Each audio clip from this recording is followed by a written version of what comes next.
انا عايز اعرف احنا لحد امتى بقى هنفضل كده كزملكاويه عايشين في دور المظلوميه ودور اللي احنا دايما مظلومين والكلام ده كله. يا جماعه مفيش الكلام دوت.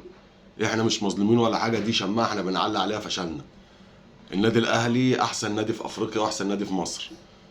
احنا عايزين يعني نبطل النغمه بتاعت التحكيم والنغمه بتاعت الفشل بتاعت كل ما نفشل نقول تحكيم تحكيم ونعلق اخطائنا على شماعات غيرنا والكلام دوت. هو احنا هنفضل لحد امتى كده بنكسب بالتحكيم وبنكسب بالمجاملات وبنكسب بالرشاوي والكلام ده كله؟ انا مش عارف. هنفضل لحد امتى كده؟ مش هنفيش مره كده نكسب بطوله بمجهودنا؟ يا جماعه كده مش هينفع. النادي الاهلي عمره ما كان كده. احنا هنفضل لحد امتى كده؟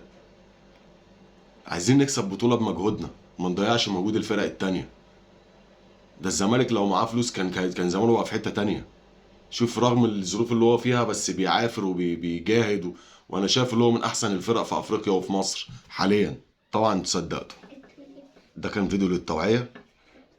مفيش اهلاوي هيطلع يخبط في النادي الاهلي او هيزايد على حب النادي الاهلي لان هو اهلاوي، مش هيبقى الكلمة عليه. ومفيش زملكاوي بيحب كيان الزمالك وبيحب النادي الزمالك هيطلع يخبط في نادي الزمالك لان هو زملكاوي وبيحب الكيان. ما تسمعش كل اللي بيتقال، ابعتها لغيرك عشان يستفيد، لان هو ده اللي داير على السوشيال ميديا دلوقتي. سلام.